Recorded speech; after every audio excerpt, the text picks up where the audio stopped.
सभी कला विद्यार्थियों को नमस्कार। आज हम ये तो हमने पांचवें वीडियो में पढ़ा ही दिया था।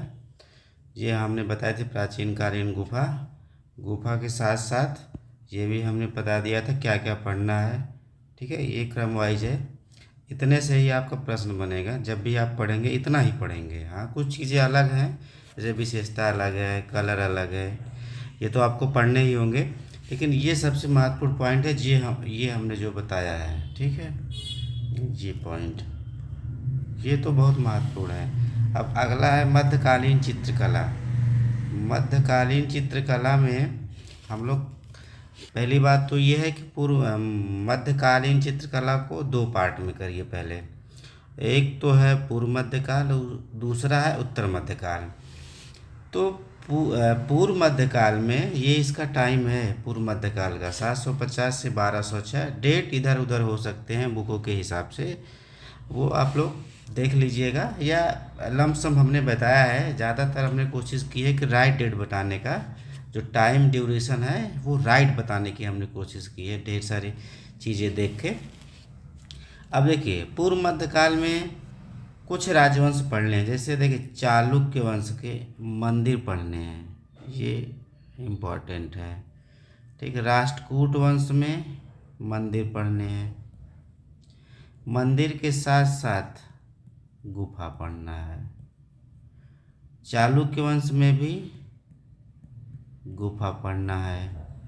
पाल वंश में आप आएंगे तो पाल वंश में हम लोग पाल शैली पढ़ेंगे। पाल शैली, चोल में मूर्तियाँ, चोल कालीन मूर्तियाँ बहुत फेमस हैं। फिर यहाँ आते आते क्या होगा, ये पढ़ेंगे हम लोग जैन शैली। जैन शैली यहाँ पर पढ़ेंगे। ठीक, देखिए, चालुक्य वंश में किस गुफा का निर्माण हुआ तो आपको पता होगा, बादामी गुफा का। अब राष्ट्रकूट में अगर आप आएंगे तो कौन है, एलोरा एलिफेंटा गुफा। बादामी गुफा, एलोरा गुफा, एलिफेंटा गुफा। अब यहाँ पे पल्लव वंश में हम लोग पढ़ेंगे सित्तनवासन। सित्तनवासन गुफा पढ़ना है। तो ये तो हो गया गुफा। ठीक है, पूर्व मध्यकाल में मंदिर हो गए, गुफा हो गई। इधर देखिए, मंदिर हो गए, गुफा हो गई। पल्लव काल में क्या है, सित्तनवासन गुफा है और मंदिर। ठीक है, चोल कालीन मूर्तियाँ। और यहाँ पे आएंगे हम लोग, ये जैन शैली और पाल वंश में पाल शैली। ठीक है, ये है सिलेबस का अगला श्रृंखला जो हम पढ़ा रहे हैं। सिलेबस अभी हम पढ़ा रहे हैं।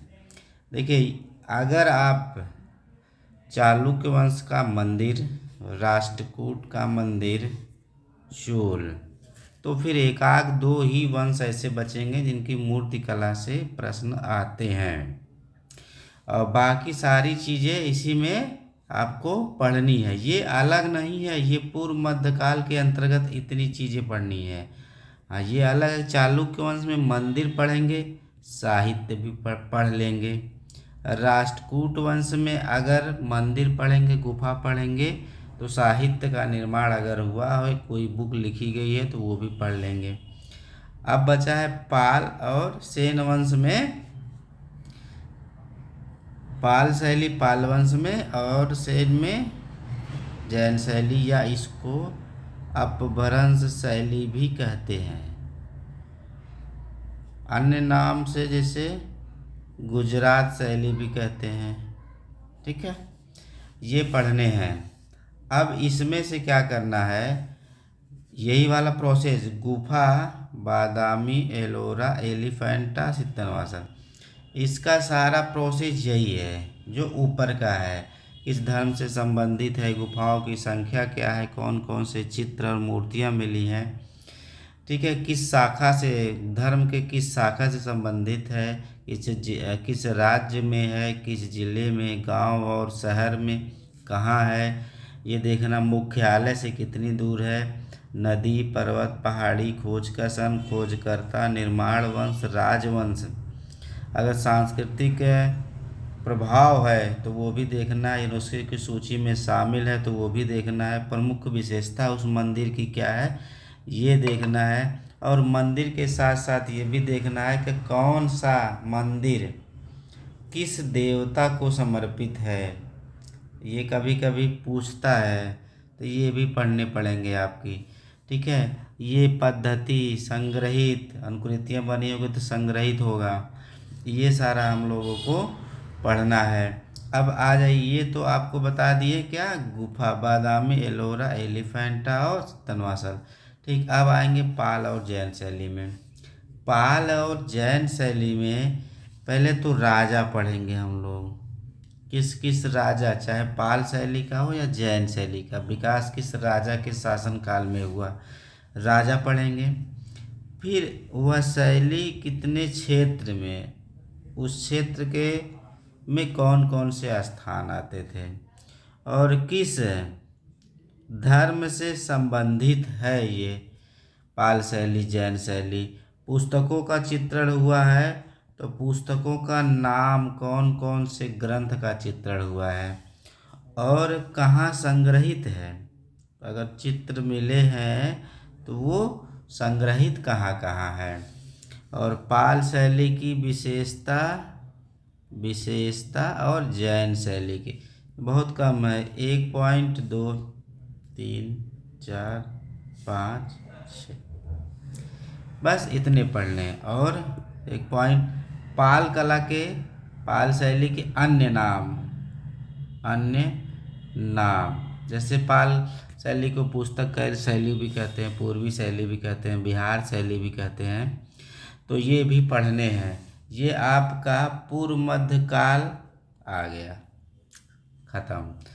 अब उत्तर मध्यकाल में अगले वीडियो में हम बताएंगे कि सिलेबस को कैसे पढ़ना है, अब इतना याद रखिएगा। और यहाँ पे देखिए पूर्व मध्यकाल के भी यात्री आए हैं, कौन कौन से यात्री आए हैं, यात्रा वृत्तांत कौन कौन लिखा गया है, ये भी हम लोगों को देखना है। तो ये एक मतलब सीरियल वाइज आप देखेंगे तो जो प्रश्न मिलाने के लिए आते हैं या क्रम में लगाने के लिए आते हैं तो वो आसानी से सही हो जाएंगे। तो ये हो गया कौन सा, ये मेरा चित्रकला सिलेबस का ये 6वां वीडियो है।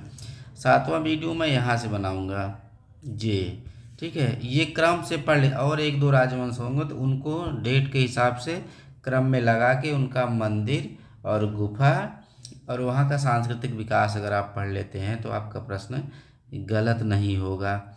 उत्तर मध्यकाल की चित्रकला का सिलेबस अगले वीडियो में मैं बताऊंगा। धन्यवाद।